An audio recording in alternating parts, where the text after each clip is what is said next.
May one question na kami about the movie. Bakit siya isang himala? Bakit isang yung dinagdag sa title? Well, I think, isa po siyang pagtutugay sa pelikulang Himala na ginawa ng 1982 ng tatlong national artists.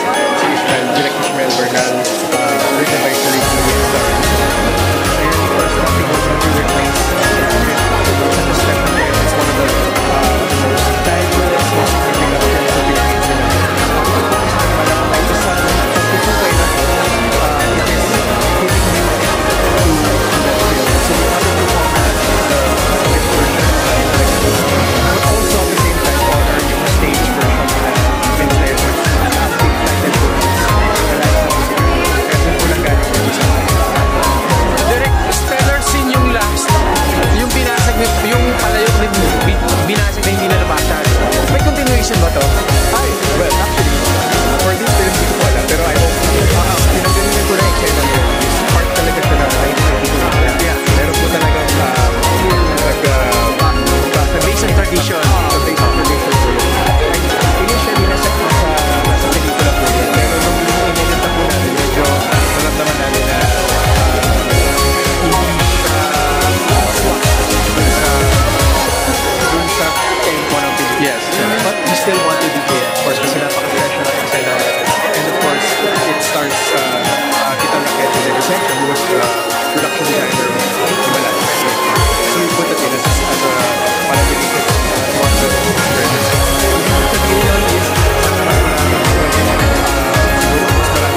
na mga music na susunod na mga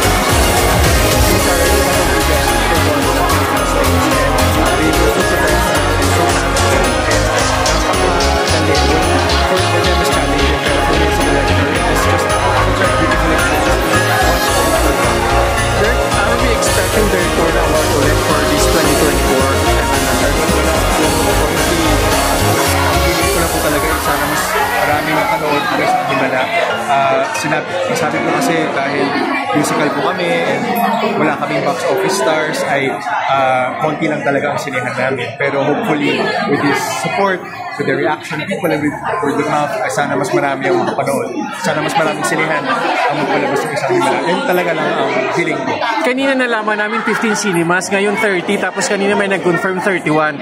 Is it going more cinemas pa? Mag-open pa? Never naman siya naging 50. It was really 31 na. 31 yung last one. Official yan. Pero sana dumami, no? Sana dumami. Yung meron bang conflict na parang i-shoot siya sa location or talagang from the start sinot niya siya talaga indoors? Well, puro studio. So gumawa kami isang malaking barangay sa loob ng studio. And the reason doon is because gusto namin ng treatment na nasa gitna ng pelikula at teatro. Gusto namin na may pagka-surreal siya. Kasi ang musical, pag pinanood mo siya, dapat expressive lahat. Yes. So pag kumakanta ang artista, sumasabay ang langit, sumasabay ang set. So hindi namin magagawa yun sa location. Talagang kailangan i-contain. And direct lalabas ba rin ba sa Spotify or ibang music yung soundtrack? Yes po. I think sina Vince De Jesus, sina Jed Balsamo are working on a release. Pretty soon po, I think it's coming few days, ilalabas ako sa Spotify ang mga kanta ng isang Himala, including, I hope, yung kanta ni Juan Carlos. Yeah. Thank you,